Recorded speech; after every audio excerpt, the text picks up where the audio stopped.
संभवी गुरुवे नमः, संभवी गुरुवे नमः।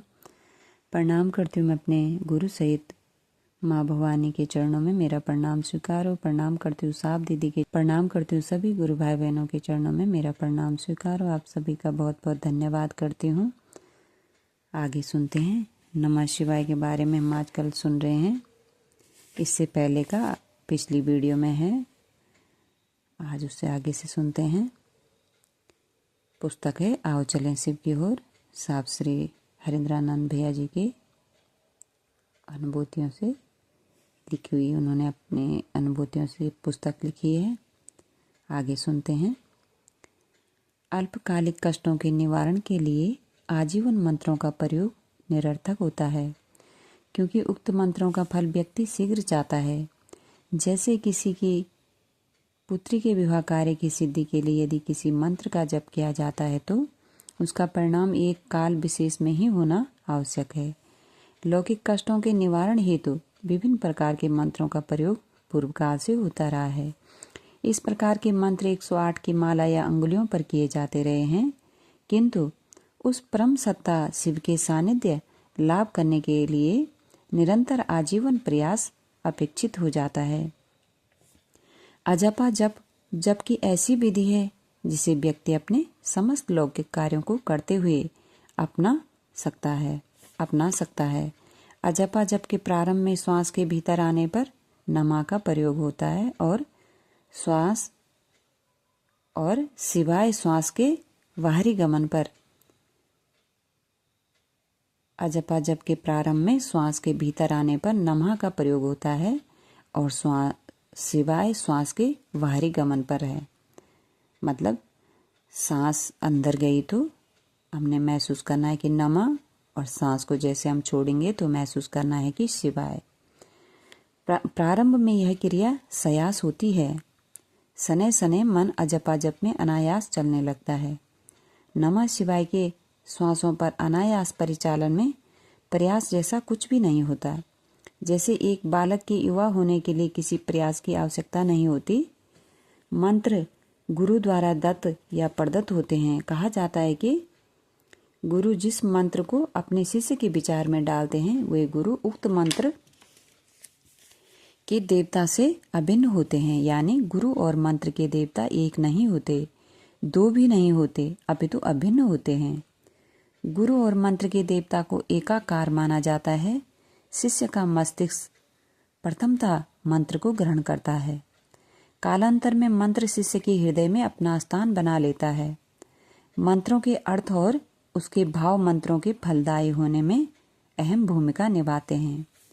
रुद्रयामल तंत्र कहता है कि चैतन्य रहित मंत्र मात्र वर्ण है। सदगुरु मंत्र में चैतन्य डालते हैं। चैतन्य रहित मंत्र का लाख या करोड़ भी जप किया जाए वे फल नहीं देते। महानिवारण तंत्र भी इसकी पुष्टि करता है। चैतन्य रहितः मंत्रः प्रोक्त वर्णस्तु केवलः फलम नैव पृच्छन्ति लक्ष्य कोटि जपैरवि। महानिवारण तंत्र का यह श्लोक द्रष्टव्य है। मंत्रणार्थ मंत्र चैतन्यम यो न जानति साधकः सतलक्ष्य प्रजपयो अपि तस्य मंत्रो न सिद्ध्यति। शिष्य का भाव शिव भाव में रूपांतरित होने लगता है। व्यक्ति का निज भाव शिव भाव में रूपांतरित होता है। निज भाव को ही स्वभाव कहते हैं। भाव ही मंत्र के देवता के प्रति प्रेम उत्पन्न करता है। प्रेमा अवस्था का पहला सोपान भाव अवस्था है। प्रेम दो सत्ताओं में पनपता है, किंतु दो में रहता नहीं है। प्रेम दो सत्ताओं को एक करने की विधा का नाम है। संत कबीर ने कहा है, प्रेम गली अति सांकरी जामे दो न समाए। मंत्र का माला पर जप एवं श्वास पर श्वास पर मंत्र का आगमन दो स्वतंत्र विधियां हैं।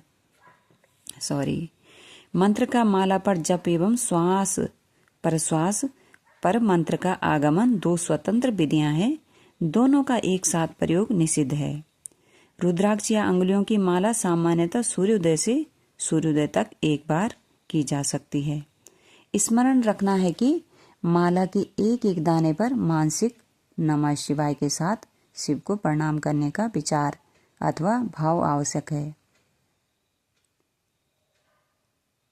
भाव के अभाव में शिव सत्ता से जुड़ाव संभव नहीं है। लौकिक कष्टों के निवारण हेतु यह जपकर्ता के द्वारा किया गया प्रयास है, जो भाव की स्थिति में परिणामदायी है। अजपा जप लौकिक बाधाओं को न्यून करता है एवं जीवन मुक्ति के मार्ग को प्रशस्त करता है। नमः शिवाय का जप मूलतः शिव के समक्ष नत होकर स्वसमर्पण की प्रक्रिया है। प्रणाम का उद्गम हृदय से होता है, मस्तिष्क से नहीं। हृदय से उत्पन्न शिव को प्रणाम भले ही माला, अंगुलियां अथवा सांसों पर किया जाए, लौकिक एवं पारलौकिक अवरोधों को विनष्ट करता है।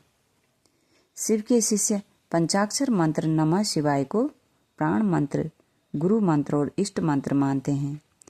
गुरु मंत्र अथवा इष्ट मंत्र प्रकारांतर में जपकर्ता का प्राण मंत्र हो जाता है। नमः शिवाय प्राण मंत्र ही है। मंत्र के चैतन्य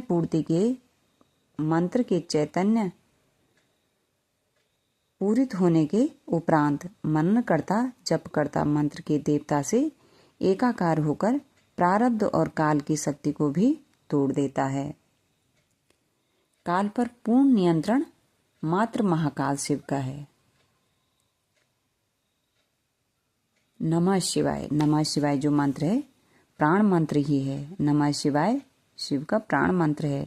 मंत्र के चैतन्य पूरित होने के उपरांत मनन करता यानी जप करता जो जप करता है मंत्र के देवता से एकाकार होकर प्रारब्ध और काल की शक्ति को भी तोड़ देता है।